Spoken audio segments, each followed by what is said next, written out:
पहले पे नाज़रीन, प्रोग्राम आज की बात के साथ मैं हूं इम्तियाज मीर। कराची पैकेज से पहले लाहौर मोटरवे पे ज्यादती केस जो खातून के साथ हुआ है, बड़ा अफसोसनाक हुआ है, और जिसके ऊपर सीसीपीओ लाहौर ने जो रिमार्क्स कहे वो भी बड़े अफसोसनाक थे। उसने कहा रात को खातून निकली क्यों है अकेले घर से बच्चों के साथ, और अगर निकली हो तो ड्राइवर क्यों नहीं था साथ, और अगर ड्राइवर नहीं था तो बच्चों के साथ क्यों निकली इतनी रात देर को। इस तरह के रिमार्क्स तहरीक इंसाफ की गवर्नमेंट में, जो नई गवर्नमेंट, तब्दीली, नई सरकार, नया पाकिस्तान, उसके ऊपर तो एक सभी गवर्नमेंट जितनी भी पार्टियां थी उन्होंने कहा कि 11 करोड़ खवातीन कहती हैं, जिस तरह अपोजिशन ने यह कहा है कि उनको इस्तीफा देना चाहिए, और उसके ऊपर मुल्क के अंदर एक बड़ा एक तूफान है। इसके ऊपर जिस तरह का जुल्म, ज्यादती, गैर जिम्मेदाराना बयान दिया है सीसीपीओ ने।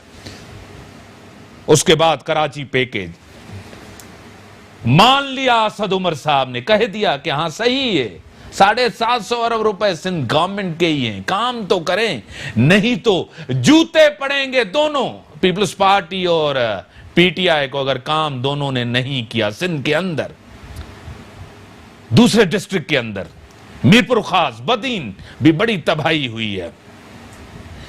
वजीर आजम साहब नजर नहीं आ रहे, कोयटा भी गए हुए हैं, विजिट्स कर रहे हैं। जरूरत इस मुल्क को है एक लीडर की, एक ऐसे वजीर आजम की जो हर जगह नजर आए, लेकिन जब कराची में आए तो सिर्फ गवर्नर हाउस में नजर आए, कहीं भी नहीं गए, किसी भी हल्के में नहीं गए, अपने भी हल्के में नहीं गए, और किसी एमएनए के भी हल्के में नहीं गए। क्यों नहीं गए, क्या वजह थी इसकी, इसके ऊपर भी जरूर बात करेंगे। हमारे साथ स्टूडियो में है मोहतरमा डॉक्टर फौजिया हमीद साहिबा, एमएनए भी रह चुकी हैं, रहनुमा है, पीएसपी के सीनियर रहनुमा है। मैं आपको वेलकम करता हूं अपने प्रोग्राम में। हमारे साथ सीनियर रहनुमा है नुसरत वाहिद साहिबा, पीटीआई की एमएनए है, प्रेसिडेंट भी रह चुकी हैं खवातीन की। मैडम मैं आपको वेलकम करता हूं अपने प्रोग्राम। किस तरह देखती हैं जो ज्यादती केस हुआ है लाहौर मोटरवे पे, बड़ा दर्दनाक, अफसोसनाक, मेरे पास अल्फाज नहीं है कि मैं ये जो इज्तिमाई ज्यादती हुई है, और सीसीपीओ उमर शेख साहब ने भी जो कहा है वो भी बड़ा अफसोसनाक, गैर जिम्मेदाराना। फिर औरत के ऊपर, खातून के ऊपर उन्होंने तनकीद कर दी कि इतनी रात अकेले क्यों, ड्राइवर्स के साथ, बच्चे, पेट्रोल नहीं, ये चीजें क्यों कही उन्होंने। औज़ुबिल्लाहि मिनश्शैतानिर्रजीम, बिस्मिल्लाहिर्रहमानिर्रहीम। इम्तियाज़ साहब, सबसे पहले तो ये जो ज़्यादती केस हुआ है इस पे मैं मज़म्मत करती हूँ और कंडेम करती हूँ, और मैं ये समझती हूँ कि इस वक्त तक अब वो जो मुजरिम हैं वो सामने आ जाने चाहिए थे। उसके बाद एक ख़ातून, मुझे नहीं पता, इस डिटेल में मैं जाना भी नहीं चाहती हूँ कि उनको क्या मजबूरी थी कि वो जिस वक्त गई, वो एक पाकिस्तान में, मेरे ख्याल में वो बाहर से आई हुई थी खातून, फ्रांस तो लेकिन अगर कोई पाकिस्तान में भी है तो हम सब आज़ाद शहरी हैं, हम सुबह में शाम में किसी वक्त भी जा सकते हैं, कोई इमरजेंसी हो सकती है। और वो अपने 2 बच्चों के साथ जा रही थी, तो बजाय ये कि आप ये कहें कि वो इस वक्त क्यों निकली हैं, मैं उनकी ये जो इमेच्योर और काबिल मज़म्मत किस्म की जो उनकी स्टेटमेंट है, मैं बहुत ज़्यादा उस पर मैं शदीद अल्फाज में उसकी मज़म्मत भी करती हूँ। और दूसरी बात ये है कि क्या इस मुल्क का निज़ाम किस तरह से चलाया जाएगा, कि हम क्या टाइम टेबल के मुताबिक चलेंगे। आपका काम है रियासत में, अगर आप रियासत चला रहे हैं तो आपका काम है कि आप लोगों को तहफ़्फ़ुज़ प्रोवाइड करें, ना कि अगर कोई केस हो जाता है तो आप उसको कंडेम करना शुरू कर दें। खैर ये चीज़ तो बहुत ही अजीब सी है, और मैं इतनी हैरान हूँ इस वक्त तक कि हम बहुत बड़ी बड़ी बातें करते हैं और अभी तक उन केस का भी कुछ पता ही नहीं है। लोग कहाँ आसमान जो है निगल गया है या ज़मीन के नीचे चले गए हैं, तो वो कहाँ गए हैं।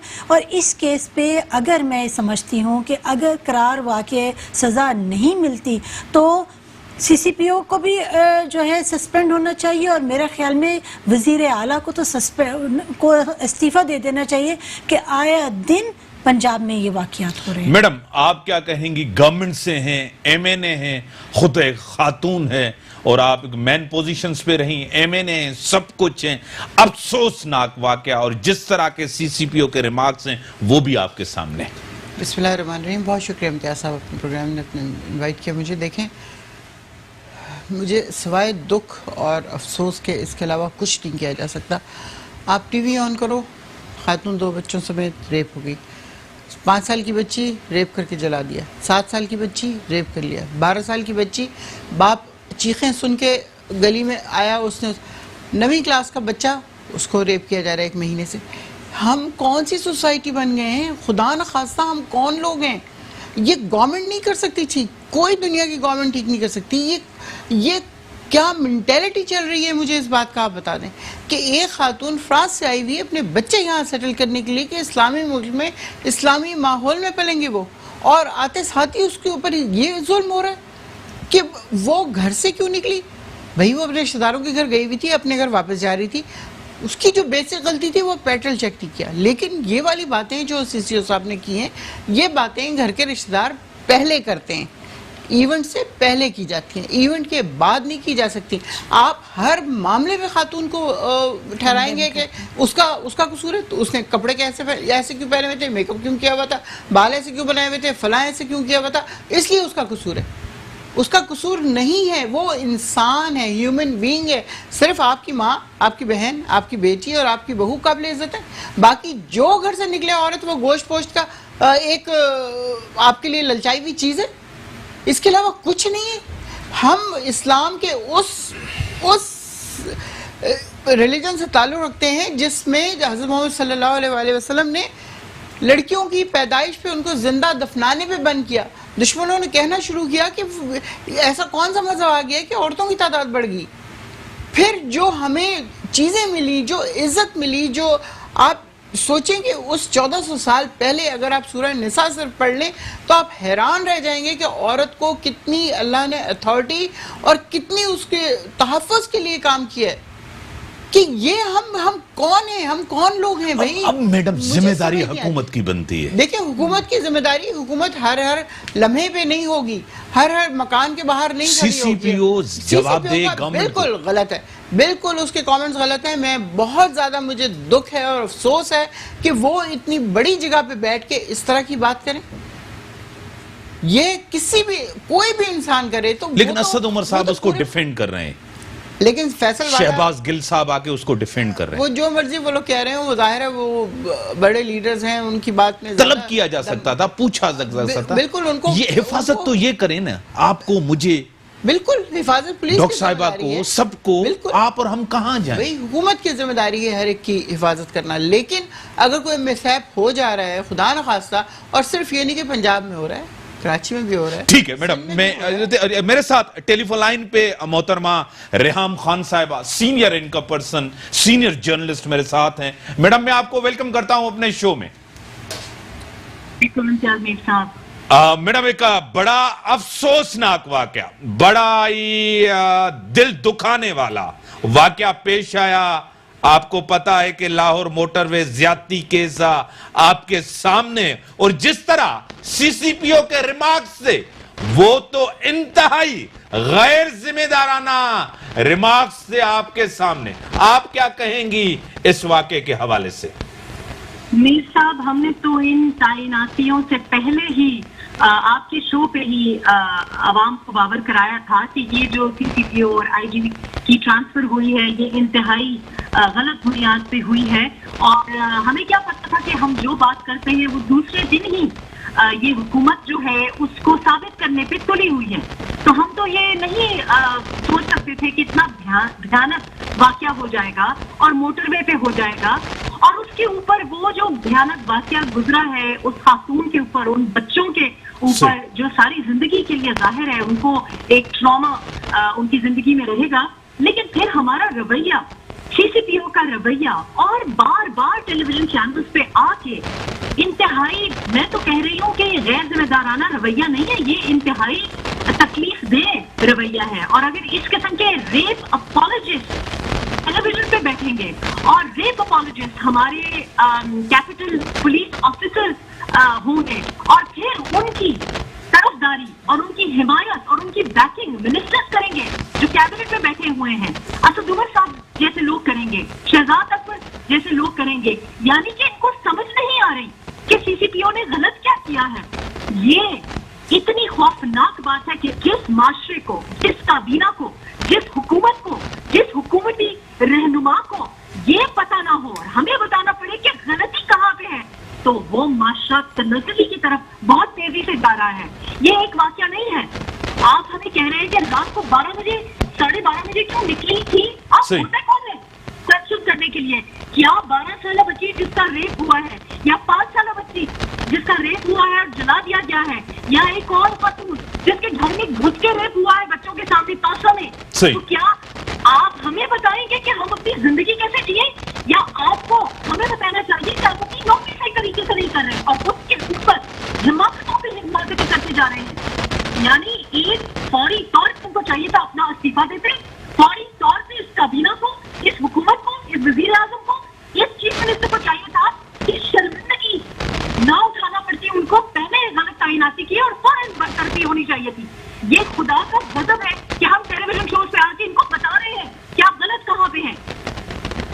क्या रेहम साहब एक्शन क्यों नहीं हो रहा? गवर्नमेंट लेवल पे, रियासत लेवल पे खामोशी क्यों है? संजीदगी नजर क्यों नहीं आ रही? वहीं से एक्शन नजर क्यों नहीं आ रहा? सर संजीदगी बहुत है, अपने लोगों को बचाने की संजीदगी बहुत है, चाहे वो चीनी हो, आटा हो, यहाँ एक दरिंदगी का वाकया हो, अपने लोगों को बचाने में बहुत संजीदगी है। सिर्फ अवाम के हुकूक को बचाने में कोई संजीदगी नहीं है, क्योंकि ये लोग एक दूसरे को प्रिजर्व करने के लिए एक जमघटा है लोगों का। ये जमहूरी लोग ही नहीं है, इनका कौन सा रवैया है जो जमहूरी है? अगर मैं तो कहती हूँ कि ये तैनाती ही, ये कितनी डिमोरलाइजिंग बात है कि शख्स जिसके ऊपर आईजी अपनी सर पेश कर देता है कि भाई मैं नहीं काम कर सकता, चलिए मुझे ही बरतरफ कर दें, मुझे ही ट्रांसफर कर दें। वो आईजी जिसका एक प्रोलिफिक रिकॉर्ड है, ग्लिटरिंग करियर है, लोग उनकी इज्जत करते हैं, और फिर एडिशनल आईजी फाइनेंस ये कहता है कि मैं एक जूनियर के पास काम नहीं कर सकता। तो आप आईजी और सीसीपीओ को क्यों तैनात करते हैं?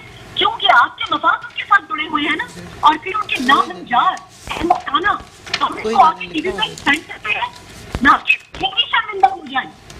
तो ये किस तरफ हम जा रहे हैं? ये जिस तरीके से सिलेक्टेड आए हैं उसी तरह से अपनी सिलेक्शन हमारे ऊपर मुसल्लत कर रहे हैं, और ये अवाम को समझ जाना चाहिए कि आपकी इज्जत तो महफूज नहीं है, आपकी जान और माल तो महफूज नहीं है, आपका रोजगार महफूज नहीं है, लेकिन अगर आप पे तशद्दुद होगा, आपके साथ ज्यादती होगी, तो आपको कसूरवार ठहराया जाएगा, आप ही को कहा जाएगा कि आप ही गलत है, आप ही के कपड़े गलत है, आप ही गलत वक्त पे निकले, आप ही बच्चों के साथ निकले, बाप ढूंढ ले, भाई ढूंढ ले, बेटा ढूंढ ले, वो क्या करे जिनका बाप, भाई, बहन और बच्चे नहीं है, महरम नहीं है, उनके बारे में क्या ख्याल रखते हैं सीसीपीओ साहब?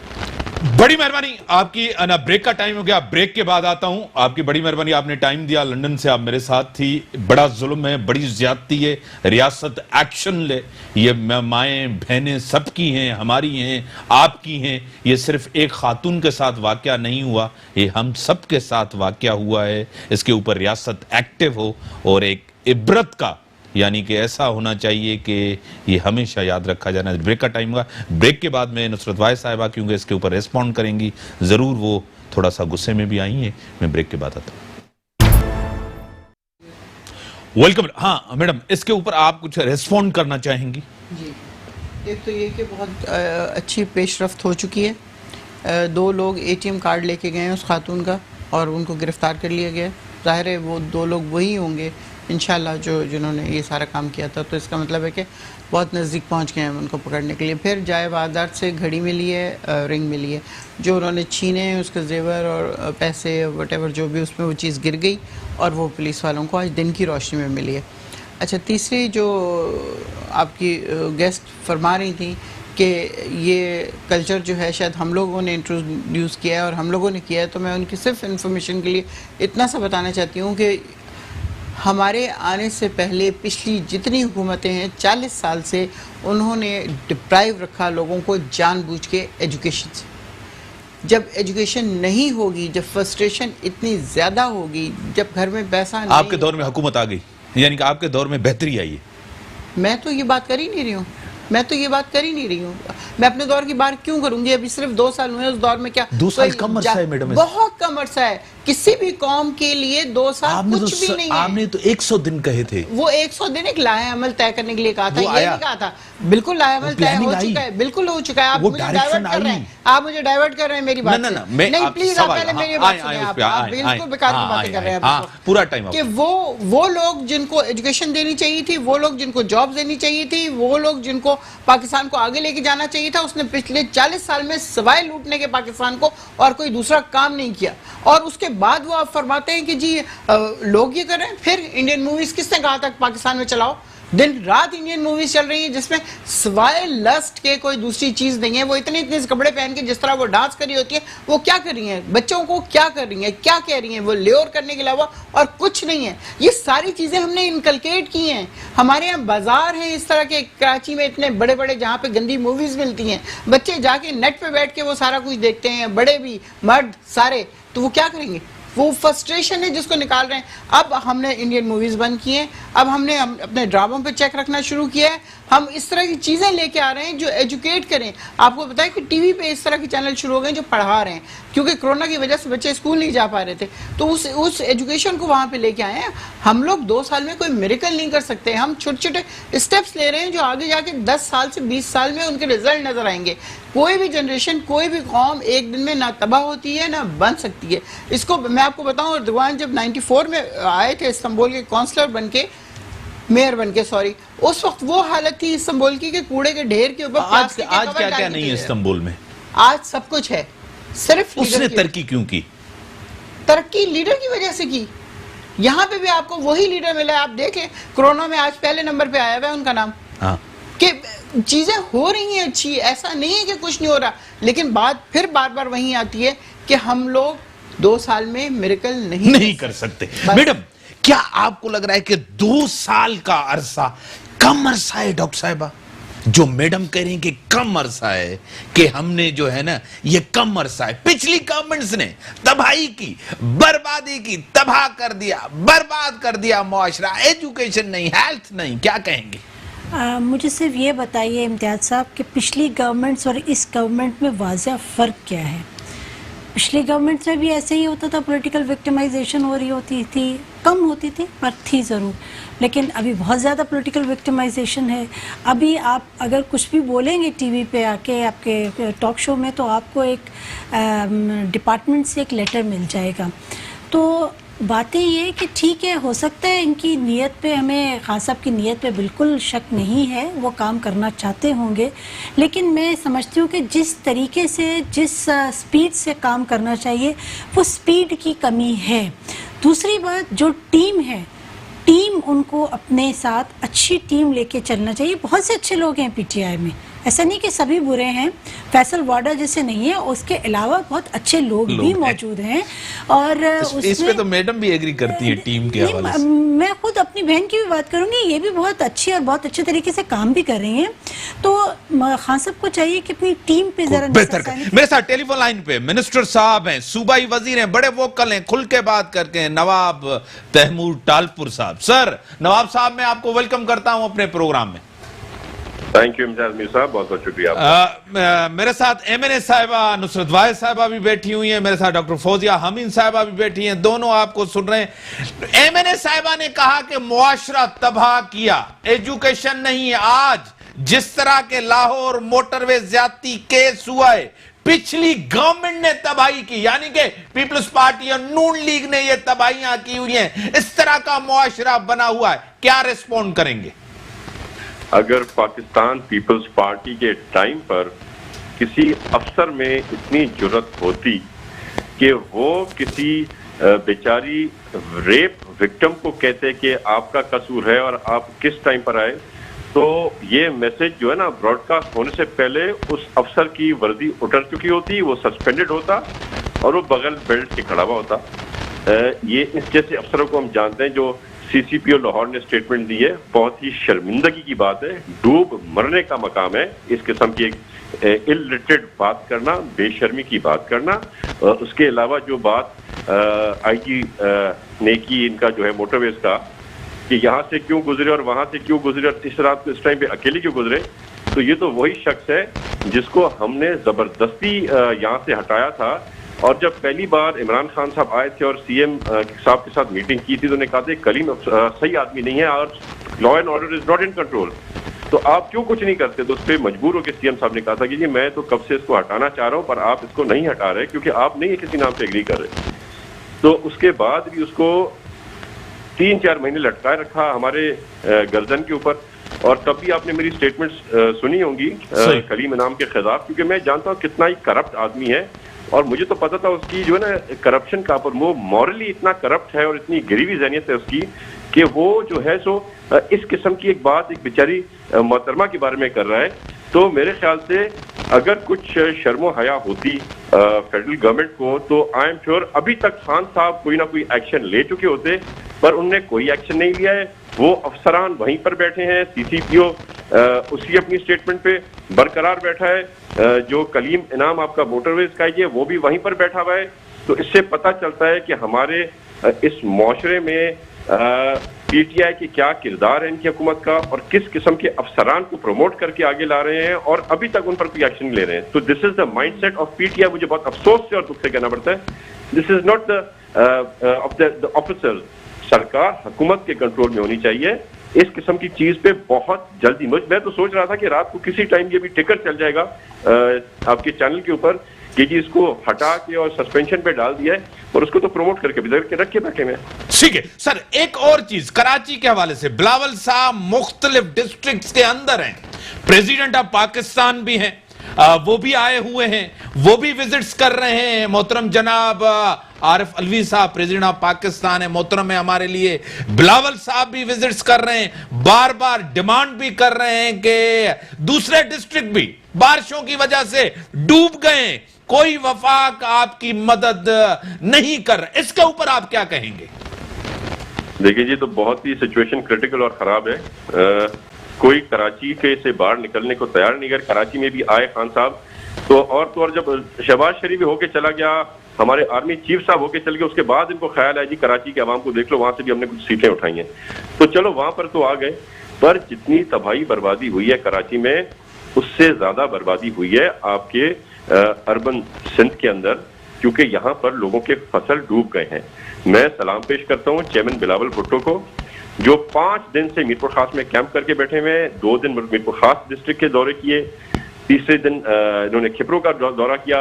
कल ये मेरे साथ थे, उमरकोट में हमने जलसे किए, हमने जाके विजिट किए कैंप, हमने जाके उन लोगों से मुतासरीन थे, उनकी तकलीफें पूछी, उनकी डिमांड्स पूछी। उसके बाद हम कुंडरी गए, वहाँ पर कैंप विजिट किए, लोगों को जाके देखा, रात को स्टे था मेरे पास, डिनर वगैरह किया चेयरमैन साहब ने, और फिर अर्ली मॉर्निंग फिर से निकल के अभी बदीन के दौरे पर है वो। तो कुछ सीखें इस नौजवान लीडर से, मेहरबानी करके जो कर सकते हैं करें, अगर कुछ भी नहीं कर सकते उनके दुख में बराबर के शरीक तो बने ना। क्या अर्बन रूरल के अंदर इतना डिफरेंस आ गया है सिर्फ क्योंकि पीटीआई को कोई वोट नहीं मिले देहात की साइड से, तो यानी कि वो ना जाएंगे, ना देखेंगे, ना पूछेंगे। तो ये तो कहीं का इंसाफ नहीं होता। जो चीजें हैं ये बहुत पहले से होनी चाहिए थी, अभी देर नहीं है कि अभी खान साहब को विजिट कराएं, पर ये ना हो कि जिस तरह हमें पैकेज दिया 1100 बिलियन का कि हम दे रहे हैं और फिर मुकर गए बात से कि नहीं वाकई 800 आपके तो 300 हम दे रहे हैं। और जब आप 300 का हिसाब लगाते हैं तो उसमें कितने पैसे पब्लिक प्राइवेट पार्टनरशिप के हैं, कितनी चाइनीज गवर्नमेंट से हैं, कितनी बैंक हैं, तो जाके बचता है 5% शेयर उसमें फेडरल गवर्नमेंट का। तो जो भी करें खुले दिल के साथ करें। अभी ये सियासत करने का टाइम नहीं है, ये काम करने का टाइम है। आपके जो खेतों में जो आपके बेचारे लेबरर्स हैं उनका सारा फसल डूब गया, उनके घर गिर गए हैं, उनके ऊपर ऑलरेडी पहले से लोन्स चढ़े हुए हैं। तो उनको आपको सबसे पहले कम से कम ये करना पड़ेगा कि आप उनके लोन्स माफ कर दें। अगर आप उनके लोन्स माफ नहीं कर सकते तो कम से कम अगले साल तक इनके लोन्स ले जाएं, उनके इंटरेस्ट रेट्स माफ कर दें और उनको उधार दें ताकि वो फिर से लोन्स लेकर अपना फसल लगा सकें और अपने पैरों पे खड़े हो सके, वरना बहुत खराब सिचुएशन होने वाली है। सर ब्रेक पे मैं जा रहा हूं, आप टेलीफोन लाइन पे रहें। मैं डॉक्टर फौजिया हमीद की तरफ आऊंगा, उसके बाद एमएनए की तरफ भी आऊंगा। आप टेलीफोन लाइन पे रहें, ब्रेक का टाइम हुआ है, ब्रेक के बाद आते हैं सर।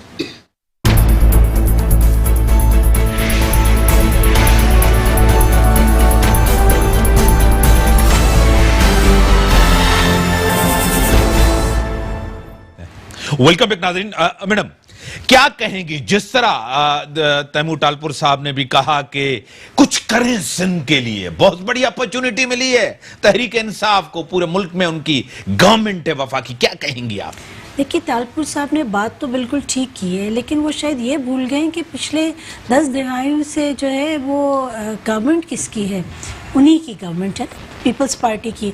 तो पीपल्स पार्टी ने अगर कोई अच्छा काम किया होता तो आज बदीन में उनके चेयरमैन बिलावल साहब ना जाते और बल्कि वहाँ जाके विज़िट करते कि कितना अच्छा हुआ, पूरे मुल्क में तबाहियाँ होती थी लेकिन हमारा एरिया जो है वो सेफ़ रहा।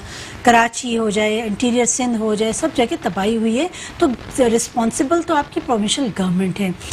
मरकज़ी हुकूमत, मरकज़ का अपना, उनकी भी मैं कोई अच्छाई नहीं बोलूँगी, लेकिन इस वक्त जो बात है, जो तबाही हुई है वो सूबे की जिम्मेदारी थी, सूबे ने जिम्मेदाराना काम नहीं किए। तो टालपुर साहब, कराची की कोई बेहतरी होगी आपको लग रहा है? इसके ऊपर भी सियासत हो रही है आपको लग रहा है? कराची पे तो सियासत हर शख्स करता है, क्योंकि कराची सबको पता है कि ये कमाऊ पूत है और इसने सबको कमा के देना है।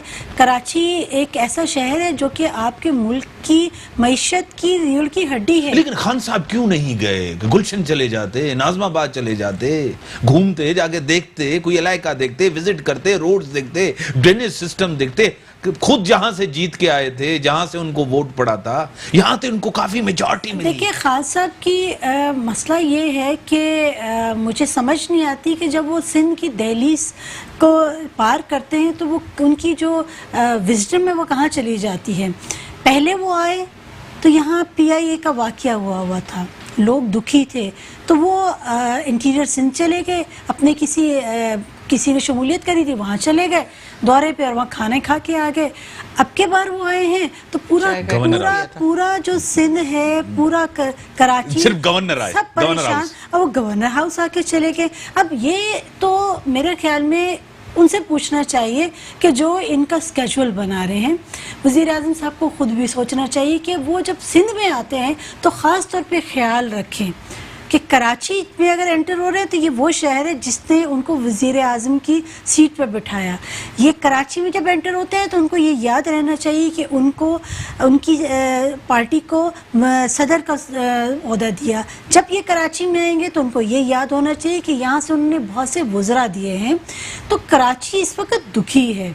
आप उसके मरहम इस तरह नहीं रखेंगे कि आप आके लॉलीपॉप देके चले जाएं और उसके बाद लोगों को खुश करें और प्रेस कॉन्फ्रेंस हो गई कि पैसा आ गया, पैसा आ गया। पैसा कहाँ आया है? इससे पहले भी तो 162 अरब रुपए का ऐलान हुआ था 2019 में। इससे पहले नौकरियों का भी ऐलान हुआ था, इससे पहले घरों का भी ऐलान हुआ था। तो ये सिर्फ महज ऐलानात होते हैं। मैं तो हर बार आपके प्रोग्राम में कहती हूँ कि इनकी बातों को इतना सीरियस मत लिया करें।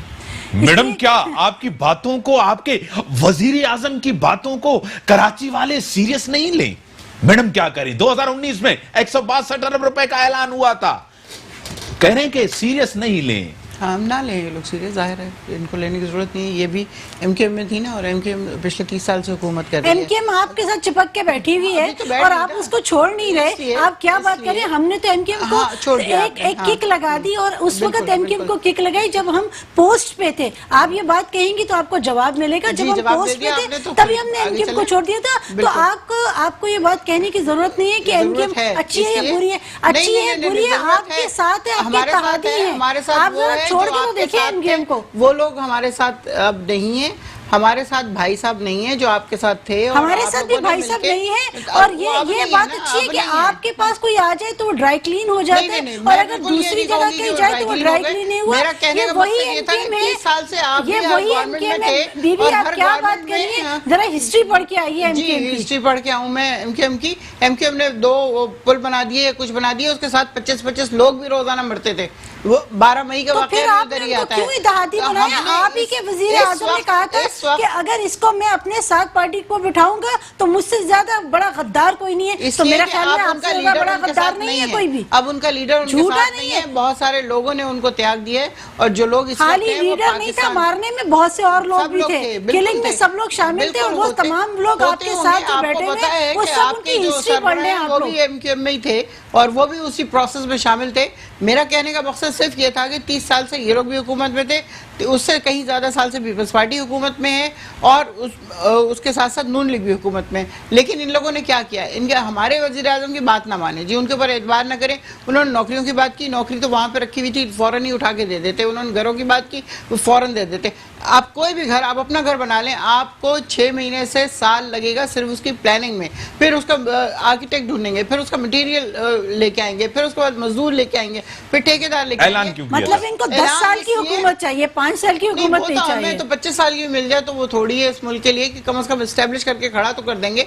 मेरा कहने का मकसद ये है कि ये तमाम चीजें जिसका वादा किया गया था और कहा गया था कि मैं दूंगा, उस पे काम शुरू हो चुका है। लेकिन वो फिर वही बात आती है कि 2 दिन में या 2 साल में ये चीज होने वाली नहीं है। लोगों की चीखें निकाल दी आप लोगों ने 2 साल के अंदर। नहीं निकाली, लोग आपको वो बद्दुआएं दे रहे हैं। बेशक दे रहे हैं, लेकिन लोग जो रीजनेबल है वो समझ भी रहे हैं कि ये गलती इमरान खान की नहीं है, ये प्राइम मिनिस्टर की गलती नहीं है। जितना वो भुगत रही है अवाम, उसकी रियलाइजेशन मेरे ख्याल में इस प्राइम मिनिस्टर से ज्यादा किसी लीडर ने कभी नहीं किया। आप ये देखें कि आपके यहाँ जो ये लंगर खाने खुल रहे हैं, वो लोग जो मजदूर जो सड़कों पे सर्दियों में सोते थे, उनके लिए गर्म कंफर्टेबल बिस्तर हैं, रजाइयाँ हैं, खाना है रात का। ये छोटी छोटी चीज़ें हैं जो आपको बता रही हैं कि वो आदमी एम्पैथेटिक है, उसके दिल में हमदर्दी है, वो लोगों का ख्याल रखना चाहता है और कोशिश कर रहा है कि किसी ना किसी तरह उसकी आवाम जो है इस गुर्बत के अंधेरे से निकल आए। जॉब नहीं देंगे, इंडस्ट्रियलाइजेशन नहीं करे, लंगर खाने खोलेंगे। आपको पता है लंगर खाने का इसके साथ ताल्लुक नहीं है। वो जो हमारे जो लोग हैं जो अफोर्ड कर सकते हैं वो चला रहे हैं, हुकूमत नहीं चला रही है। दूसरी बात ये कि जो नौकरियों की बात आपने की, आपको पता है कि जो इसकी सनत है, इमारात की सनत, वो शुरू हुई है उसके साथ कंस्ट्रक्शन की। उसमें 40 नहीं 145 सनतें काम करेंगी और उससे कितना ज़्यादा लोगों को जॉब्स मिलेंगी। इसी तरह डैम्स बन रहे हैं, उसमें जॉब्स मिलेंगी और भी बहुत सारी चीजें। मैडम ईमानदारन बताएं, आपके दौर में आपकी हुकूमत आने से लोग बेरोजगार हुए हैं, ज्यादा लोगों की जॉबें चली गई हैं। जीडीपी देख लें, बेरोजगार इस तरह नहीं हुए हैं कि हमने उनको जॉब, महंगाई बढ़ी है। अगर अदालत ने कहा है कि इतने लोगों को निकाल दो या कम कर दो या रेलवे की ज़मीन को खाली करवा लो या इस तरह की चीज़ कर लो, तो अदालत कह रही है, हुकूमत नहीं कह रही। और अदालत अगर कह रही है तो हुकूमत को उसके ऊपर अमल करना है। जहाँ तक लोगों की जॉब्स जाने की बात आप कर रहे हैं कि वो आप देखें कि जिस तरह पहले ये होता था कि आप करोड़ों लोगों को भर्ती किए जा रहे हैं, जिस तरह आपको पता है PIA में जो ब्लंडर हुआ है कि बगैर किसी उसके, बगैर उनकी तालीम के, बगैर किसी और चीज़ के, सिर्फ ये कि मेरा वोटर है इसलिए उसे जॉब दे दो। कितने जहाज हैं और कितने पायलट हैं क्या ये जानते हैं आप? कितने ज़मीन पे लोग हैं, कितने ज़रूरत हैं? ये वाले काम हम नवाब साहब हैं टेलीफोन लाइन पे। ये वाले काम हम नहीं कर रहे हैं। हम लोगों को जेन्युइन जॉब दे रहे हैं और देने की कोशिश कर रहे हैं। मैं नवाब साहब से क्लोजिंग रिमार्क्स। महंगाई इसलिए हुई है कि इस वक्त पहले इकोनॉमी खराब, फिर उसके बाद दूसरी चीजें। मैं आ रहा हूं सर, 1 मिनट आ रहा हूं। कोरोना आ गया, फिर टिड्डी दल आ गया, फिर उसके बाद और चीजें आ गई। किसी एक चीज से तो फुर्सत मिले हमें कि हम कुछ कर सकें। ठीक है, ठीक है। मैडम ने एक स्केच बड़ा 2 साल का बता दिया कि हमें क्या क्या मिला है। 2 साल आपके सामने, और डॉक्टर फौजिया ने भी उनको बता दिया कि आपके दौर में क्या क्या हुआ है। क्या आप बताएंगे? 2 साल इनके आपके सामने अवाम की चीखें निकाल दी, अवाम बेरोजगार हो गए, दरपदर लोग हो गए, ख्वार हो गए लोग। 2 साल के अंदर आपकी इंडस्ट्री का हाल आपके सामने है नवाब साहब, लोग आपके सामने हैं, लोग बेयारो मददगार हैं। आप क्या कहेंगे? पैसा ये ले रहे लोग जो कहा ना PTI ने वो करके दिखाया, इसलिए इनको हम सैल्यूट करते हैं PTI को। खान साहब ने कहा था खुली आवाज में कि मैं इनको रुलाऊंगा, मैं इनकी चीखें निकाल दूंगा। तो चीखें तो आवाम की निकाल दी, मारा अभी तक नहीं है। मारेंगे कब मुझे नहीं पता, मारने की राह पर तो हम चल रहे हैं। आप बात कर रहे हैं आपने लंगर खाने खोलने, कोई अच्छा काम किया आपने? एक तो आप खुद भिखारी हैं, आप भीख मांग मांग के, चंदा मांग के अपनी पार्टियां चलाते हैं, अपने अस्पताल चलाते हैं। आप चाहते हैं कि लोग भी सारे भिखारी बन के, भिखारी बनना था तो प्राइम मिनिस्टर बनने की जरूरत क्या थी? आप कह रहे हैं कि यहाँ पर जो 2 साल में बड़े अच्छे काम किए हैं और जो बुरे काम हुए वो कोर्टों की कहने पे हुए हैं। मेरे ख्याल से ये तो सुबह को मेरे ख्याल से सुप्रीम कोर्ट इसका 100 मोशन लेगा इसके खिलाफ कि आपने कोर्ट पे इल्जाम लगा दिया कि आपने नौकरी लोगों की खत्म करा दी। कोर्ट ये काम करवाते हैं आपसे? हमने तो ऐसी कभी बात नहीं की। आपने जो पाकिस्तान स्टील मिल्स के जो सारे बेचारे लेबरर्स को वहां से फारिग कर दिया, नौकरियां सबकी खत्म कर, सुप्रीम कोर्ट के हुक्म पे किया था। बड़ी मेहरबानी सर। आप बात कर रहे हैं 23 लाख रुपए उनको मिल रहे हैं जो उन्होंने कभी ख्वाब में नहीं सर सोचा टाइम होगा। बड़ा लिमिटेड था, आपके क्लोजिंग रिमार्क्स आ गए, यानी कि लोग रोडों पे आ गए और इनके 2 सालों में बड़ी मेहरबानी नवाब साहब, आपकी बड़ी मेहरबानी, आपकी बड़ी मेहरबानी। मुल्क की सूरत हाल आपके सामने, मैशियत आपके सामने, 2 साल के अंदर मुल्क के साथ जो हुआ है आपके सामने। इनकी जमहूरी हुकूमतें कह रहे हैं 3 साल और देखेंगे मुल्क की क्या सूरत हाल होती है। इसी के साथ दीजिए इजाजत, अल्लाह हाफिज।